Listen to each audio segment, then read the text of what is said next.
I'd like to call this meeting to order, Thursday, November 19th, 2020, Ross Board of Education, regular meeting. Mr. Mitchell, could you please call the roll? Yes. Mr. Van Winkle? Yes. Mrs. Webb? Here. Mr. Bossy? Yes. Mrs. Hayes? Here. And Mr. Chanel? Here. Can we stand for the pledge of allegiance, please?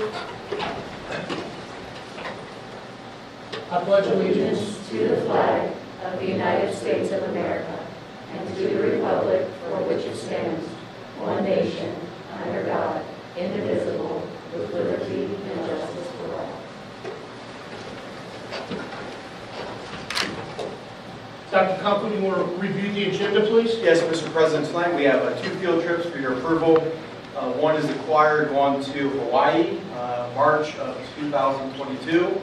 The second trip is the Science Club going to Belize, and that is June of 2022. We have 2 presentations tonight, one safety and security, and the second one is curriculum and instruction, and then finally there are 2 resolutions on the agenda for your approval.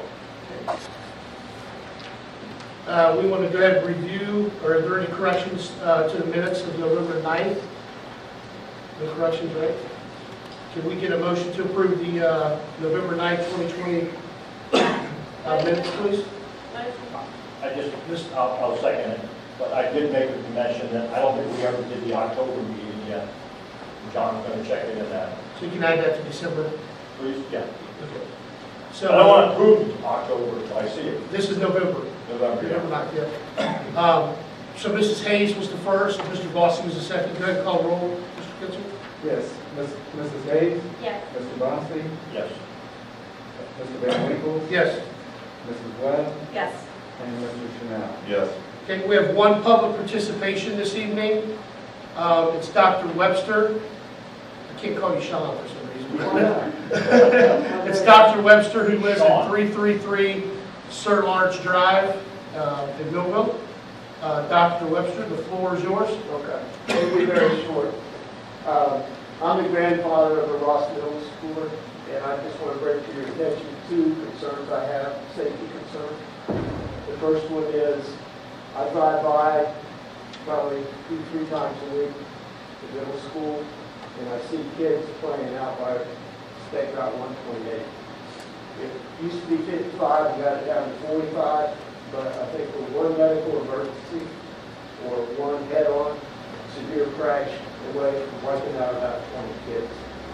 And I don't have a solution. I think Mr. Bossy at one time got guardrails up in front of Delta, and you might ask him how he got that done, but I'm afraid something ought to be done. Second thing is, when I pick my grandson up at Releasem, the parking lot is total chaos. I mean, you got kids walking behind parked cars backing out, you got people zooming up the aisles, you got people dumping into the main aisle for the exit, and I just think it's a recipe for disaster. So, calling your attention to it, that's all I got. I don't have a solution for that, although I'll tell you this, I did complain about Elda when it was a mess like that, and I see now that they're going back to, lining them up in the neighborhood, which I don't think is a great thing. I wouldn't want to live there and have cars blocking my driveway, so I don't have an answer, although I do see that the high school is empty at about the time of release, and maybe something could be done. I know that it'll take personnel to do it, but I think safety should be first, so maybe you can add that to your presentation. Dr. Conkle, just for, Dr. Webster was on the school board for many years ago, and then a second round, and he was very instrumental on changing the speed limit out here in front. So I think that's probably the second or third time that that's been brought up about the kids playing out there. Sure. So if you don't mind, 2 things, maybe check into that, see if there's alternative ways. And then, if you don't mind, with the release of school, see if they can do something there. And in doing that, I'll give you his email or cell phone number, Sure. and he will follow back up with you. Oh, that's fine. Yeah, I mean, I stand my point. You don't need to follow up. okay. I can observe. If nothing's done, I'll be back. I appreciate it. Well, thank you for Yeah. Okay, see you later. Thank you, sir. Nice evening. Yeah. Sean, that safety is my hot button. Andy's heard that a million times, my hot button, so I appreciate that personally, and I'm concerned about it. I know the plan out front, I had pointed that out, and that's a concern. But as we move to opening up this operation, one of the questions that I had, that I was told, you're too damn early for the question. Safety, safety, safety. And I hate voting on something tonight that moves us forward when no one's given me the courtesy of an explanation on safety that is concerning this operation right here. But so as that vote comes down to play, I mean, safety in the middle school, that goes back. I mean, we still haven't got our arms around it yet. And so I'm really upset with the word safety. Okay. I don't think we're sensitive to it as much as we should be. This is not a conspiracy. I didn't know anything about this thing. Yeah. Once a month we hear it. So, yeah. Appreciate it. Thank See you you. later. Let's move on to superintendent reports and recommendations. Dr. Conkle? Yes, the first presentation, we'll get right into safety and security. Mr. Castaner. Yep, so I have a brief update that I'll share on the board here tonight. A little bit of safety and security update. I was hoping to have our SRO and our SSOs here this evening, but in order to keep the capacity in the room down, we decided to let them stay home, and I'll give the update on a few things that we've been working on this year. And just a reminder of our safety and security team in the district. Ross High School's School Security Officer Bill Crockey is in our first year with us. At Ross Middle School, we have the SRO, David Little, who's in his 5th year. He's a Ross Township Police Officer. Elda, Jeff Marsh, a School Security Officer in his 2nd year. And at Morgan, Don Tolley, Big Don Tolley in his 2nd year as the SSO at Morgan. And I think in talking to meeting with them yesterday and putting some things together for this presentation, it's incredible to me that these 4 individuals have over 100 years of combined law enforcement experience together. So we're very fortunate to have the team that we do in the 4 buildings. I think moving to the SSO model at the high school has been a real success this year. Bill is fitting in nicely, doing a great job. Again, a ton of background and experience and expertise in certain areas that has been a great benefit to the high school administration. A few highlights from the first academic quarter. The safety team has really done a good job of taking over the drill programming from the building administrators. One of the things I told them at the beginning of the year was, you guys, they see things in a different lens than educators do, and we really want them to become the subject matter experts in the building of running those safety drills and ensuring that they get done and completed. Those of you that have been in education remember sometimes it's November 30th, you're like, gosh, we didn't do that fire drill yet this month, and it's a last minute deal. So they've done a good job of making sure that those things are happening on a regular basis. Obviously, in the COVID situation that we're dealing with, some of the drills are a little more difficult to execute than others, trying to keep students apart and not have those congregations in certain areas. School police relationship building with classroom visits, they've all done an outstanding job with that in all 4 buildings. Physical security protocol, COVID protocols. They don't like when I call them the mask police, but I know in the buildings they've been doing a lot of that. And obviously our staff and students, as we've said, are doing a tremendous job of following all those safety protocols. It's nice having those eyes in the building to help with that. Traffic, lunch, recess, supervision, and visibility. They've all done an outstanding job with that. Speed enforcement in the AM and PM. You'll see some statistics on here. Officer Little is usually out front every morning. I don't know how many citations he's given, but it's a lot. Just about every day, it looks like there's someone pulled over for speeding through the school zone. So he does an outstanding job to help that situation with the high school and middle school. Individual classroom visits, and again, the substitute teacher training, which has been a big thing for us this year. A number of subs we've had coming in and out of our buildings, especially at the elementary level. They do a really good job of ensuring that substitutes know how to use the night lock devices and the doors if we would be in a lockdown situation. as well as other safety protocols within the building. That's a difficult situation for a sub. If it's the first time you've been into an elementary or a certain school, not knowing the safety protocols, not knowing the procedures, the SRO and SSOs take it upon themselves to make sure the substitutes are filled in on some of those things when they're starting their workday. We also completed a full-day CPI training on 11/3 on election day when we did the professional development day. CPI is the Crisis Prevention Institute, which certifies them to deal with students who may be in a crisis-type situation. So now all 4 of our security staff members, along with many of our intervention specialists and paraprofessionals, are now certified in crisis prevention to deal with our students who may be in some type of crisis situation. One of the things Officer Little, through again, Ross Township and being the school resource officer at the middle school, does a great job with is he keeps an activity log.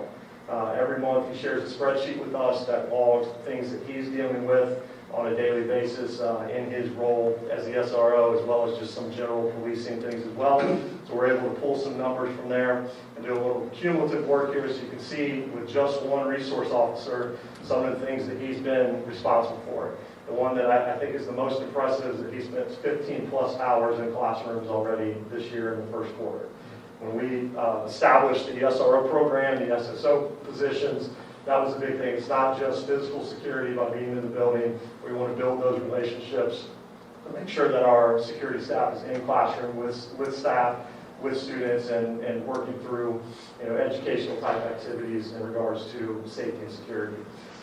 50 hours of traffic enforcement, and a few school bus related incidents, and again 7 staff/safety meetings that he's been involved in at the middle school and with our district safety team already this year.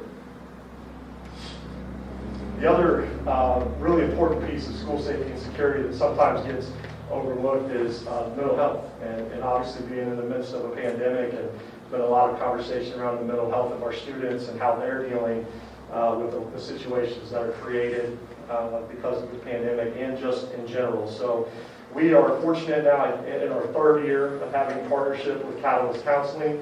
You can see the case numbers that we have here. We have 125 students that are currently being seen district-wide by our Catalyst counselors. They are searching for another full-time counselor to put at Ross High School because they feel like there's even additional students that our needs aren't being met there. So they're working to try to provide us with a second counselor to help support our students that way. Catalyst is a free service. It doesn't cost the district any money. They bill private insurance, bill Medicaid as well. So we're able to provide this with full-time counselors in our buildings at no cost to our students and to the community. We've got some outstanding individuals in the district that are serving in these counseling positions for us. And that's the current caseload? That's the current caseload as of now. Steve, we were going to get together on that topic. We can. Okay, so should I get with him or should I get with you or Both of us, we can, schedule it for you? Sure. Yeah, I would like to go over that. Sure. I came in and asked some questions about it, and he backed off at the time because, wanted to wait to get some more information on it, and so would like to still follow up and get that done.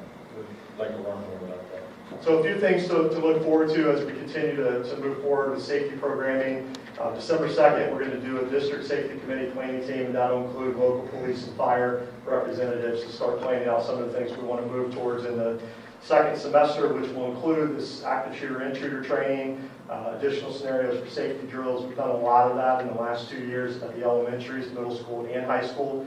We want to continue to do that again in COVID land that we're living in right now. It's been a little difficult to put some of those things together at this point. So part of the meeting on December 2nd will be to be creative and come up with some ways that we can continue to do that. Ongoing collaboration with Ross Township Police. Chief Roberts has been great for us. We meet with him on a regular basis and talk through situations and things that are going on. And again, also with the Butler County Sheriff's Office, who's supporting Morgan. It's a little unique situation in our community that we have two agencies that we have to work together with to ensure that Morgan Township and Ross Township are both doing things the same way. Really exciting thing we were able to pull off this year was we found a safety grant that was able to provide radio equipment for the SSOs to connect into the county dispatch. That's good. And again, not having a police officer in every building, this gives the former police officers who are serving as SSOs the opportunity to have access to county dispatch. I think especially important at Morgan, where the response time could be quite a bit in an emergency situation compared to high school, middle school, Elda, that's relatively close to Ross Township PD. But so that was a really good thing that we were able to pull off for them moving forward. And again, we'll continue to move with the full school drills and assemblies. Done a lot of that the last couple of years when it's safe and practical to do so, to be able to bring large groups of students together. And that is all I have. Mr. Pastor, let me just publicly thank you for your professionalism and leadership with the safety team and also with the COVID pandemic that we're in. So I appreciate all that you've done for this district. Thank you. It's good to see, Steve, that we are at different times, but you're still trying to accomplish a lot of the same things with the SSOs and SROs, so that's... Absolutely. I think sometimes it's easy to lose sight of those things when you're hyper-focused on other things that are happening, but it's exactly what the SSOs say all the time, is that we're still doing our thing and moving forward with our safety programming and ensuring that we're not losing sight of how important that is. Awesome, thank you so much. Ms. Conkle? Yes, Mr. President. Next we have curriculum instruction.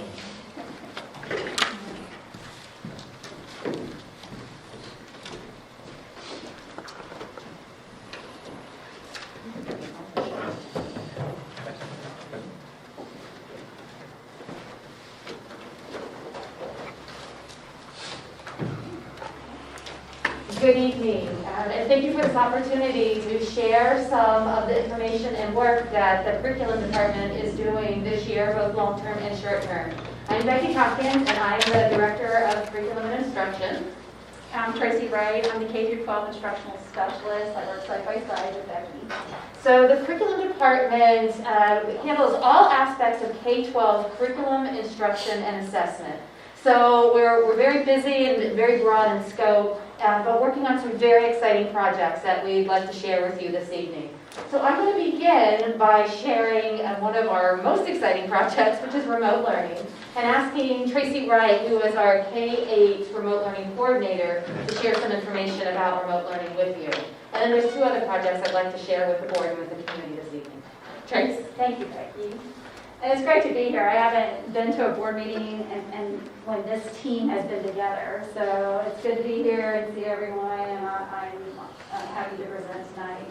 So you see we have a Rams Remote Learning School this year. Becky's the K-12 administrator, the glue that holds us all together. As she said, I'm working with the K-8 staff and students.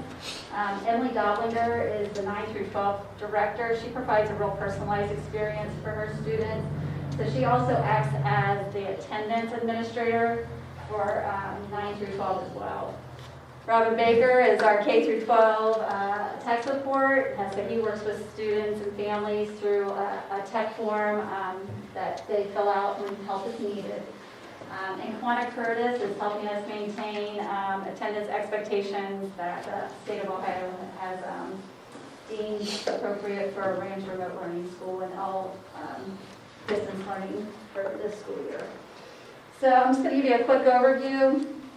So with the K-8 Rams Remote Learning, we have 209 students right now and 8 staff members. We have Mrs. Niederman, Mrs. Day, Mrs. Filgus, Mrs. Blower, Mrs. and Mrs. Fitz. So those are our 6 core classroom teachers. We have Mrs. Meisner, who supports our IEP students as an instructional specialist. We have Mrs. Robertson, and she supports our students with K-4 reading needs. These are the students that in the previous school year, 1920 school year, were identified as Title I students.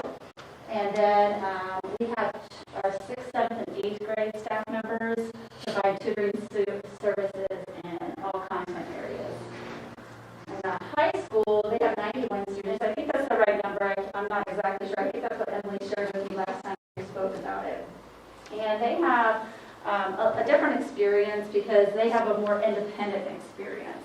Emily is their primary contact, and these students have schedules that are built around their current high school schedules, whatever they need credit in, or the kind of classes they're taking in remote learning. Students who are working to earn credit and having difficulty with that are working through credit recovery and Accelerate, which is, from what I'm hearing, is going really, really well. That's been a great experience for those students.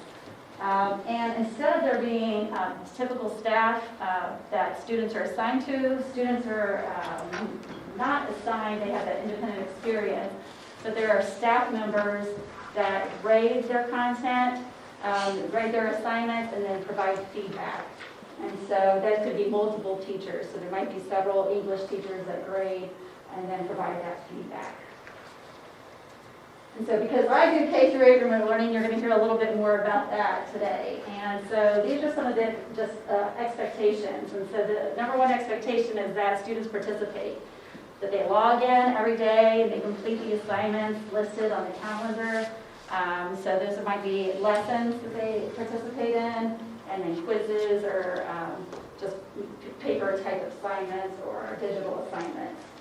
They have a 30-minute Zoom scheduled with their assigned teacher every day, and that's more for social emotional learning and support. And then another 30-minute Zoom where they can get help with remote learning just with their assigned teacher. Then if they have reading support or tutoring sessions, those might be additional Zooms. But besides that, the next section is just about completing their assignments. They have language arts, science, social studies, and math content. And students in grades 4 through 8 also have independent reading and required reading novels. K through 3 students have access to digital libraries such as Lion. Info Ohio has a new digital library, Highlights Library, so we've been using that as well. And then one of the promises that we made for our remote learning students was that they would also have access to all district programming, such as Study Island, Browse Kids, Freckle, etc. So that's part of their learning schedule. So we have sample learning schedules that they could use, or the family or the learning coach can create that schedule for the student. So that's the last kind of piece here. This learning coach is the family member at home that's kind of in charge of that student. And sometimes that might not be the parent, it might be who is with that child during the day while the parent's at work. So we have a variety of learning coaches, but basically they're the primary communicator between what the student needs and the access to their assigned teacher. We had conferences this week to open up that door of communication, and it's the piece that is the most important to student success is a learning coach, someone that's there that can help motivate them, instruct them, set up that schedule, get them up, get them going, and set those expectations. So we just had one big transition from quarter 1 to quarter 2. It was great. We were able to learn from quarter 1 and make quarter 2 even better. We're already preparing for our next big transition, which is from semester 1 to semester 2. During that time, families will have the opportunity to request a change in learning environment. And so one of those requests is if you are remote and you want to go face-to-face, then you can register to do that. And anybody who wants to do that is welcome to do that. Face-to-face learning is what's best for students. And so all requests will be honored. However, there are some students that aren't having a successful experience in remote learning, and we are going to tell those families that those students are required to return to face-to-face learning.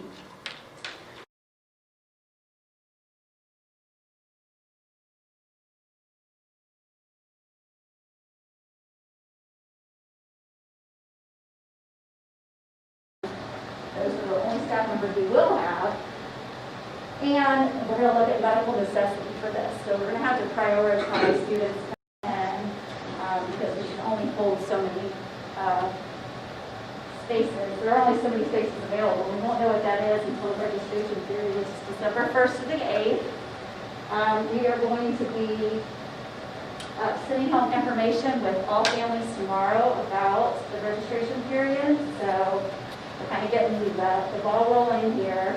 And by the 8th, we should have a good idea of what that's going to look like. We'll be able to communicate with the building principals and start getting that church transition started. So there's a lot involved with that. But there are some FAQs in there that I linked. We'll get you a copy of the presentation. There is a link on the other page if you want to kind of see where our remote learning staff is. We sent out a welcome presentation at the beginning of September. You can take a look at that. And if you have any questions, you can email me at tracy.wright@rossrance.com and I can help you out with any questions you might be having. So for our next part, Rebecca's going to share with you some tiered pathways for 4th through 8th grade. Thank you so much. You're welcome. All right, so this is a longer term project that we're working on and I'm very excited about. I want to do things for Ross that are innovative and different and better than any other school system. And I really feel that these tiered pathways for 4th through 8th grade, that we're doing that. So we've had conversations in the past about math for gifted and advanced students for 4th through 8th grade. And this year, we're taking a hard look at that and developing a long-term program over time to meet the needs of our gifted and advanced learners in math with an eye not only towards that grade level, but also thinking about that student as they head into high school, and particularly those students who are going to do higher level math courses or go into fields like engineering, perhaps do AP physics. All of these courses in high school which require deep conceptual knowledge of math. So we have an end in mind for our students, and we're developing a math pathway beginning in 4th grade with that end in mind. So tiered pathways for math, currently in 4th through 8th grade, we do have opportunities for students who are gifted and advanced in math. But those opportunities are students who are clustered together. So in other words, it's not a differentiated curriculum necessarily. It's the students who are making that class a gifted or advanced math pathway, not necessarily a curricular overlay. In this plan, we are creating curriculum, materials, resources, and experiences that are built specifically for students who are gifted or math-minded, and again, with an eye as they move forward. So what the intention of the program is to implement a highly articulated program. So 4th to 5th to 6th to 7th to 8th to high school to college and career. It's articulated from one grade level to the other. That is designed to provide a challenging student or experience for students that focuses on conceptual thinking, problem solving, and building mathematical understanding. That's the foundation on which we're building these math courses. The math courses are designed not necessarily to advance students through grade level content, but to deepen their understanding so that when they get to high school and beyond, they have rich understanding of math that they can apply in real world applications. So the course is being designed based on grade level content standards and bringing some down, but more specifically on deeper, more complex learning. So for instance, grade level standards are going to be grouped according to theme, not necessarily qualities or dinosaurs, but themes as in we have content standards, but how do content standards that don't necessarily seem alike, how do they interact and function with one another to create real-world applicable situations? We're working on this whole idea of creativity in math. So how math can be used in creative circumstances as well to deepen students' conceptual understanding of math. There's going to be opportunities for students to work on creative, project-based learning, real-world application, and all the while focusing not just on teaching students the content, but also how that content manifests itself in real-world learning. Very articulated, very purposeful, and also many ways for students to move in and out of that pathway. So for instance, we know that sometimes students don't find their mathiness until maybe they're in 5th or 6th grade. So we want to provide opportunities for students to move in and out of that particular pathway based on their math interests, their math skills, data, and recommendations as well. The course is going to be very much built on pre-assessments. So what does a student already know? If they have conceptual understanding, then the teacher doesn't necessarily need to take 3 weeks on a concept. It can move to something else. So as we continue to build these pathways, the timeline is that the new content, this new course, will be available for 4th and 5th grade next year. So we're working to get that done. That will be in place. And we're also taking a look at the current 7th grade honors pathway and looking at ways how we can enrich and revise that curriculum. And then for the following school year, having 6th and 8th grade as well. Really feel strongly that as students move through this pathway and get into higher level AP courses in high school, that they're going to be successful because of this program that's been put in place. And the last part I'd like to quickly talk about is collaborative conversations around student growth. So we know as a district that our students had experienced a spring closure at the end of last school year, and that this school year has been a challenging one as well. So knowing that that will have impact on student academic growth, our district leadership teams, building leadership teams, and teachers are taking a look at data very purposely throughout this school year and going through this process of identifying relevant student data. So what information do we have about students' current learning? How can we reflect on that data? What is that data telling us about our students, about their present learning levels, about any impact that the COVID closure in the spring or this different school year has moving forward? And then responding to that data. How can we plan to close some gaps? How can we plan to do instructional strategies that are going to move students forward? Acting on it, and then evaluating to that plan. Did the plan do what we thought it was going to do? Was it effective? What do we need to do next? So by continually working together in these collaborative conversations, by identifying relevant data, having conversations, planning and acting, we hope to be able to provide our students with a robust academic experience this year and moving on, in spite of the obstacles that we are facing with COVID. So in wrapping things up, I'd like to say this. So schools are based on the foundation of teaching and learning. So that's the core, is teaching and learning. But schools are a system, and teaching and learning only is effective if it has a functional system working around it. So I'd like to take an opportunity to thank everyone in this school district who is part of that system. Our teachers, our administrators, our students, our kitchen staff, our technology departments, our transportation, all of those groups, and I'm so sorry if I've forgotten anyone. It feels like the Academy Awards, but I want to give the Academy Awards to the staff members of the Ross Local School District, because without this love and purpose of our students and our community, our school district wouldn't be as successful as it already is. And special thanks to your Board of Education for your support as we are moving through this year and planning for a better tomorrow. Thank you so much for your time. I appreciate it. If you have any questions along the way, please let me know. We appreciate your support, and we love serving the students and staff of Ross. Okay. Just a couple things, if you guys don't mind. We'll go around if anybody wants to comment. We mentioned this earlier, but hearing the nightmares throughout the county of dealing with remote learning and all the obstacles that the different districts are trying to overcome.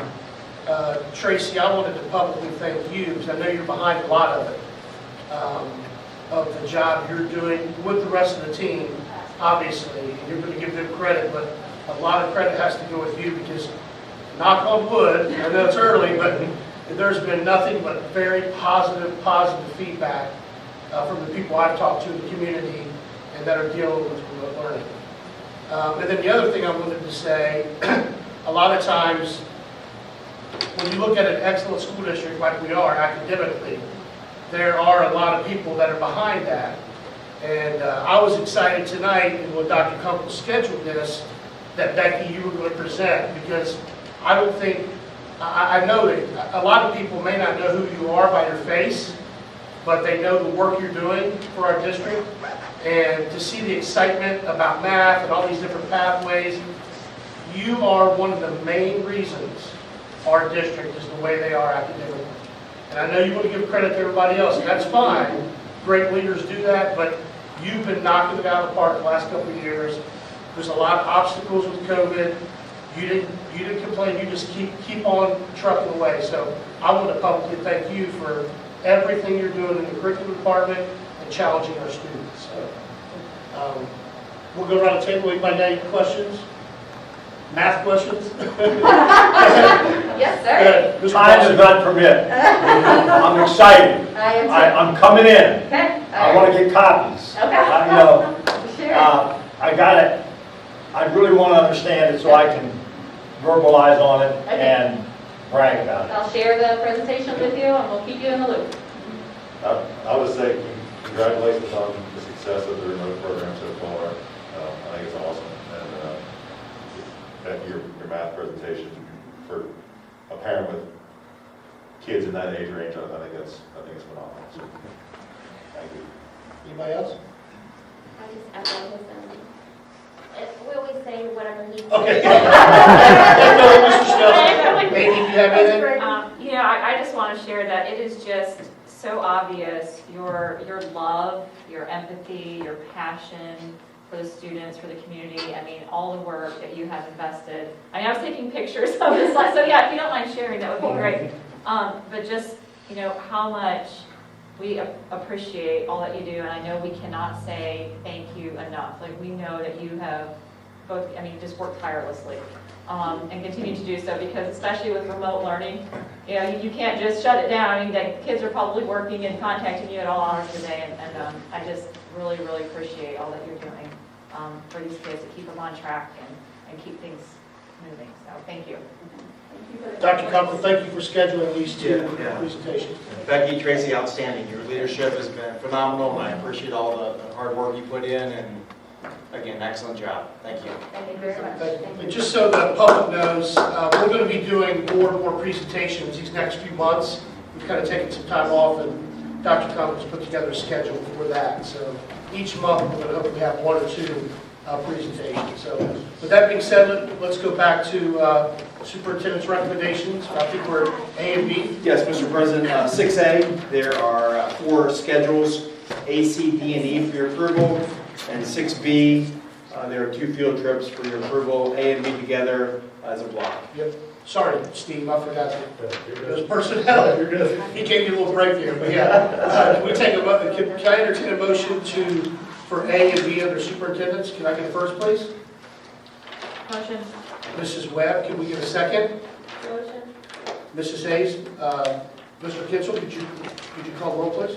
Yeah, Mrs. Webb, Yes. Mrs. Hayes, Yes. Mr. Van Winkle, Yes. Mr. Bostic, Yes. and Mr. Chanel. Okay, we'll move on to treasurer's reports and recommendations. Mr. Kitchell, the floor is yours. Yes. You got to follow that, unfortunately. I know.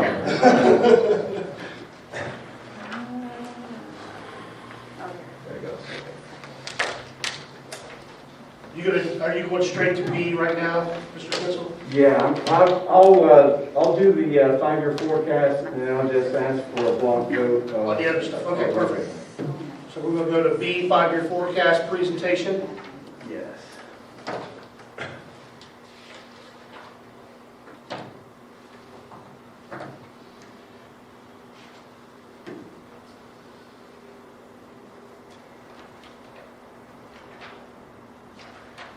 Okay.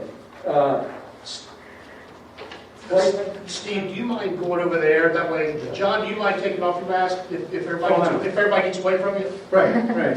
Just so we can hear a little better? Yeah, twice a year, We'll back away. both November and May, there's a forecast that's required for Ohio Department of Education by every district in the state. That forecast has 2 years of, 3 years, I'm sorry, of actual data from completed years, and then 5 years of forecast data.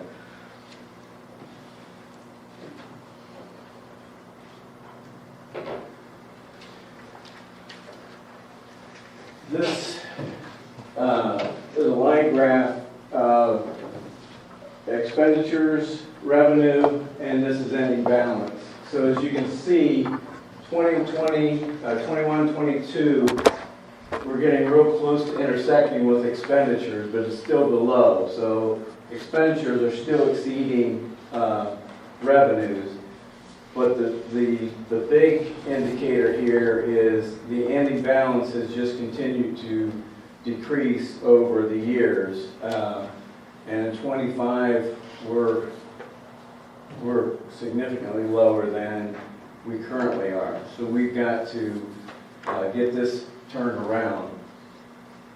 This is primarily this fiscal 20 and 21, we had a reduction of foundation dollars of about $525,000. We're going to see that again in 21.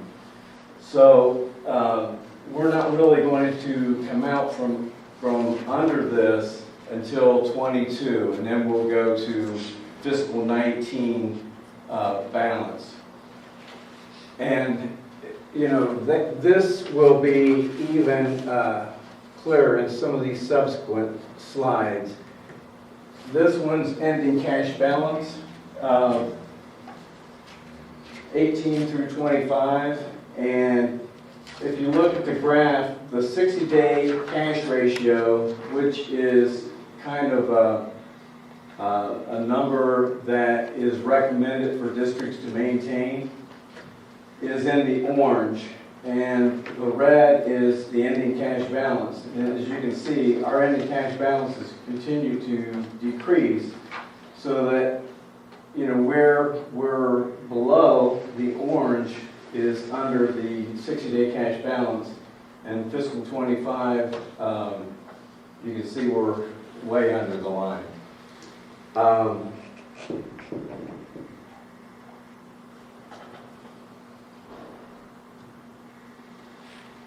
This is probably the most relevant slide, especially with what has occurred this past year. In the course of 3 years, and from 18 to 21, our percentage as far as the state share of what our revenue is has decreased from 49% to 42%. So what that means is the local share has had to increase with that drop in state revenue. And you know, it's not only been us, but with us, our share with the size of our district, significant cut is $1 million over a 2-year period. You don't sustain that and weather that easily. And it's been a challenge.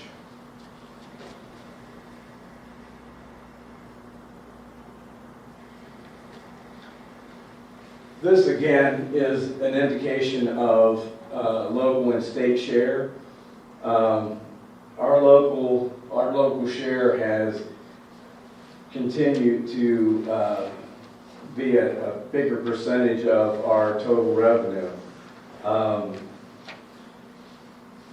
The school district income tax, which is, you know, a portion of our local share, unemployment has been impacted by unemployment. The school district income tax has been impacted by the unemployment. But I think that we have kind of hit the bottom of that trough, and I think that we're starting to see more sustained employment, and we're actually going to see more of a recovery in the subsequent months.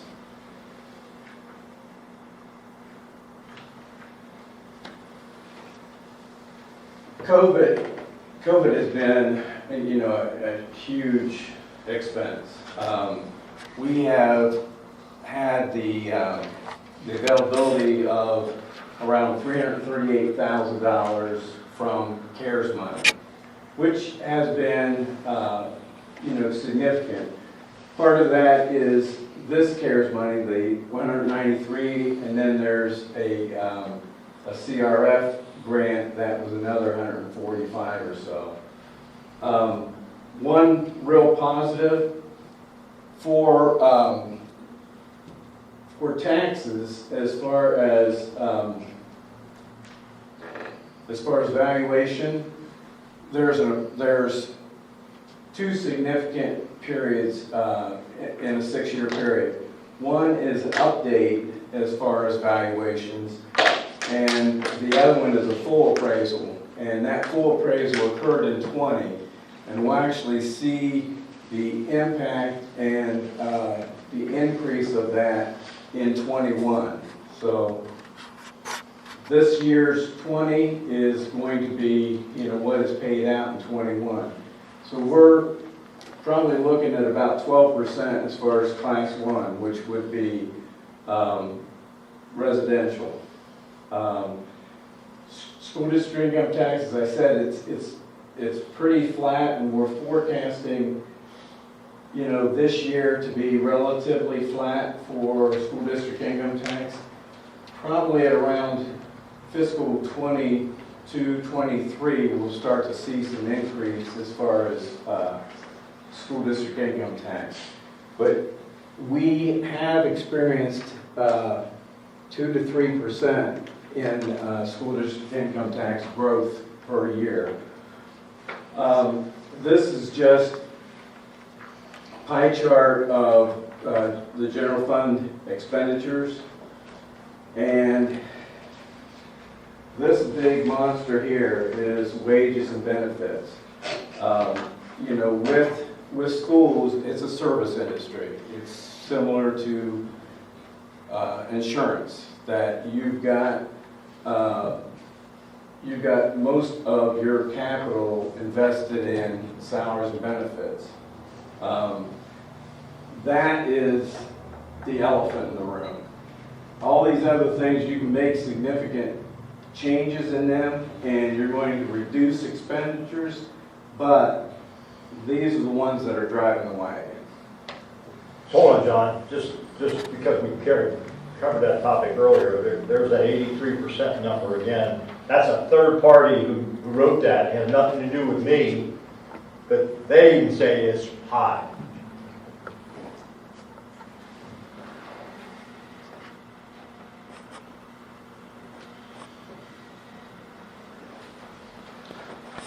Here's the same thing in a bar chart.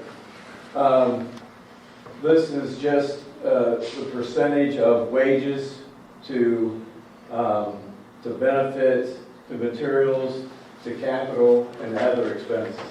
So as you can see, that percentage as far as revenue or wages and benefits, again, is the big driver.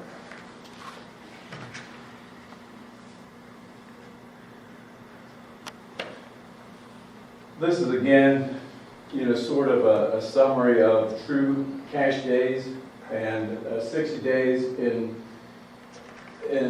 fiscal 20 with state cuts of 525,000. Here we were in 18, we were 147 days cash balance, and with 60 days being recommended. 1982, 2039, 21 a little bump up to 44. We're definitely going to have to see something change, to get this increased. One of the things that is out there right now, and we'll see where this goes, but there is a funding formula that is out there, and it's House Bill 305, and it's Cupp-Patterson. And what they're intending to do, and I think it has a lot of momentum, is make the funding formula more equitable. And it's not only going to be equitable for the city and metropolitan districts and larger districts, but equitable for them, for the mid-sized districts, and for the rural districts. And I think it has a pretty good chance. Right now it's going through the House, and I think it's going to be approved at the House. The Senate is going to be a challenge, but the advantage that this has, and I am optimistic, the advantage it has, it's bipartisan. So I don't know which one is the Democrat and which one's the Republican, but there is an advantage to them being of opposite party lines. You know, they're all very dedicated. There's a lot of individual momentum here. Middletown's superintendent met with them on Tuesday, and I haven't seen that recording, but I guess it was very good. He did a really good job. So, you know, hopefully that is going to be something that we can look forward to. Again, you know, as I said, we have been hit hard with not only the cut as far as the state foundation dollars for fiscal 20 and 21, and that's all been a result of COVID. But, you know, with COVID, everything, there's just a lot more expenditures that we're incurring. This 193 and the other 145, we have utilized that money, and we've tried to make that go as far as we could. But kind of the joke around the district from a lot of people is, how many times can you spend that money?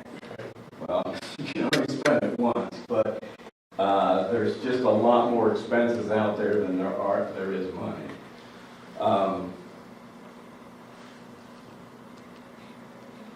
That's all I've got.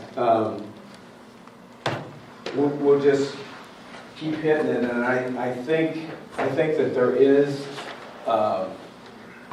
is optimism out there for the potential that this House bill has. Thank you. Amy, you have a question? Not this time, no. Thank you, John. Yes. No, I'm good, thank you. Yeah. I'll just comment, not question, but John had a slide up there. He pointed it out, and I just want to emphasize. If you go look at state funding from 2018 to 2019, state funding, not as a percentage, actual dollars decreased. It decreased again from 19 to 20, and we're projecting it's going to decrease again from 20 to 21. And then out from there, we're a flat projection. So, you know, I wasn't on the board when we went for the last levy, but it's very clear why we need that money, because the state is cutting our funding. So that has to come from somewhere. At the same time, we're dealing with inflation, a growing district. 83% of our cost is people related. We don't want to cut people, so it's a big challenge, and that's what we're facing.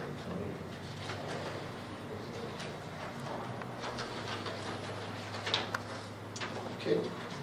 Mr. Kitzel, do you want to go ahead and recommend, Yeah. or block the ones you wanted to? Yeah, I'd like to block A through F, and just to point out that the resolution, D is resolution with the Ross Township for future development in the district, and F is a contract with SHP for work that they'd be done on this administration building. Awesome, thank you.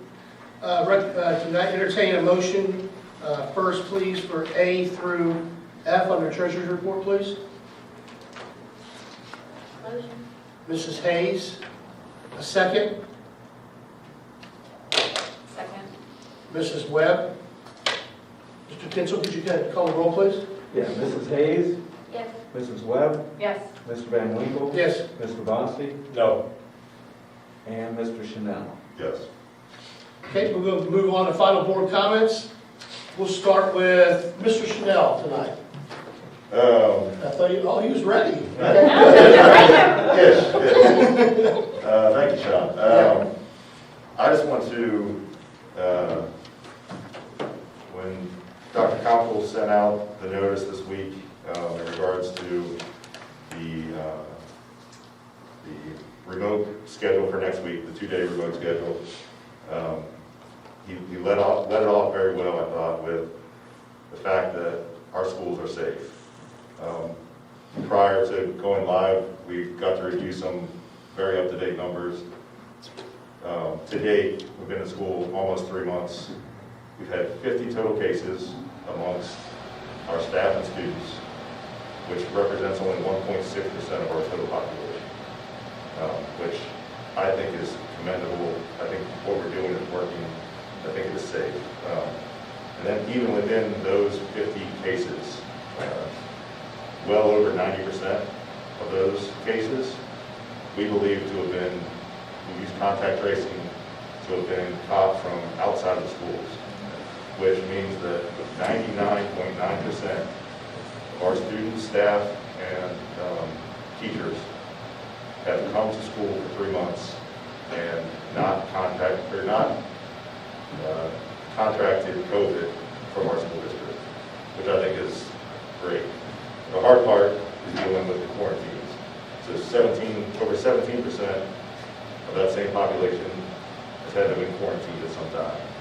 That's kind of out of our control as a district, and that's what's causing the hybrid schedule for the high school and the remote schedule for next week.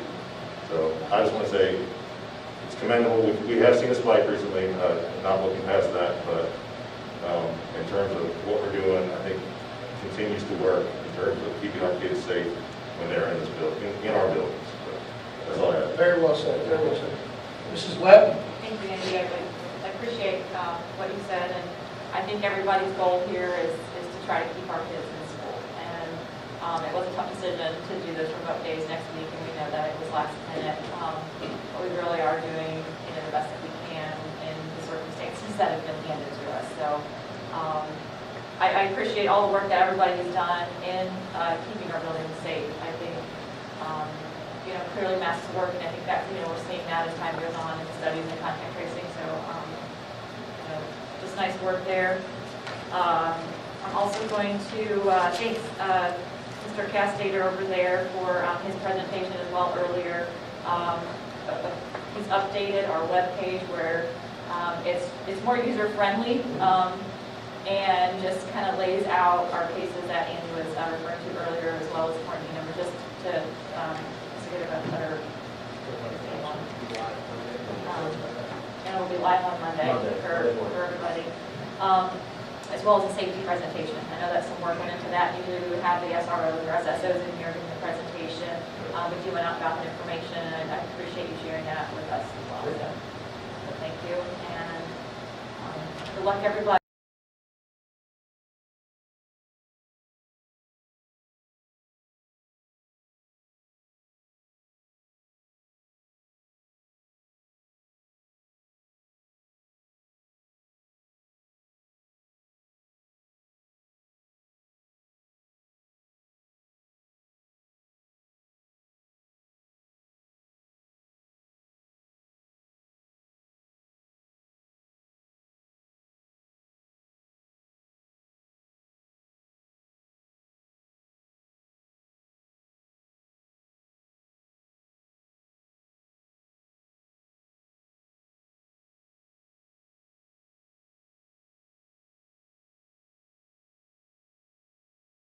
In the black, and we had so many years in the red, and I'd like at least, whether it's got an explanation, an asterisk with an star to it for last year, I'd like to get that data up to date as well as this year too, so we don't get too far behind. So put that down in the things to do, just because we've had some history there and flow, and we get too far down the road, well, we've lost all that data now. I don't want to lose it, so just put that down, some other time we can talk about it. I had the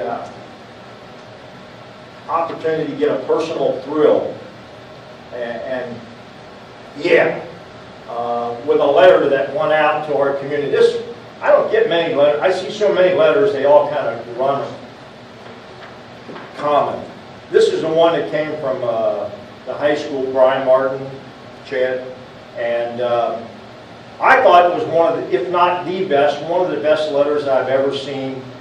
Comprehensive explanation to our high school students as well as parents and guardians. And it was on November 13th. I still yet to go pat Brian on the back, but I'm going to give him a big salute. And because this is, it's just so comprehensive of what we expect. Setting a standard. This is what we expect. A, B, C, D. Nothing was forgotten. Every little detail had its own little bullet expectation line item. And, you know, this is what I'm tickled pink about being part of the Ross team, is when we can do this stuff. We don't all the time do this, but this stood out in my mind. So, and I hope with the remote learning that the Zoom is going to be implemented here in the weeks to come, that everybody goes down the line, including your dress. I love it. You know, it's just hitting every little detail of this is our expectation, this is our standard. And hopefully we can fulfill, people can fulfill this. And even referring back to this at some other time, I think it's going to be valuable to our community and our student body. So, tickled pink about that. The last one is I want to give a big salute to our senator from this area, Bill Coley, who is term limited and is leading the Senate this year, calendar year. Bill and I go back to maybe 13, year 12, 13, when I was looking for figuring out ways that we were going to be doing one-to-one. We had this vision. We want to be the first to be one-to-one. And so I went to Bill as our senator and philosophized with him, a cup of coffee here and there. And I just felt that at that time we were ahead of everybody else, particularly with the grant that was written by Mrs. Jane Newfart, that would allow us to get something. I was looking for something as a jump, because we don't have the resources to do all these things that we'd like to do. And Bill got excited about what we were proposing, and all I asked him to do is make sure whoever is the team that's going to judge all these across the state of Ohio gives our proposal a fair reading. That's all I've asked, you know. And he said he'd do that, get a fair reading of it. And obviously, bottom line, we were the first in the state of Ohio to get one-to-one. And Bill kept me posted on the progress of that and gave me that phone call, "You got it!" And I tickled pink about that. So other schools take a lot of rah-rah-rah about their one-to-one capability, but the reality of it is, I know we were the first. And without that grant, we'd be still struggling. So I'm so tickled pink, and I want to give a big salute to Bill. He's helped in other areas. He's helped with the problems we've had with our air conditioning and heating systems, going to that and making sure we're treated fairly. So he has been a real champion for for this particular community here. And I just wanted to tip my hat to Bill, and it'll cost me a Starbucks coffee along the way, but so be it. It'll be my personal pleasure. So, Mrs. Hayes? Yes, I would like to thank our district leadership and district, especially in district office. Again, I'm so impressed with the work we've done as we continue to navigate a multitude of challenges related to COVID on top of just our normal back-to-school challenges. I'd like to thank Dr. Webster for his comments. We appreciate that, for his community participation. I'd like to thank Mr. Cashier for his presentation. Kudos to the safety team as they continue to do great work with safety. It's also a passion of mine that we are continuing to do and learn during COVID. Thank you to Mrs. Wright and Mrs. Tompkins for their dedication and their leadership through this. It's so impressive. Just can't thank you enough for your tremendous work with remote learning. And I'd just like to say everyone stay safe and have a happy Thanksgiving. Not going to reiterate everything everybody said, but thanks for all the presentations tonight.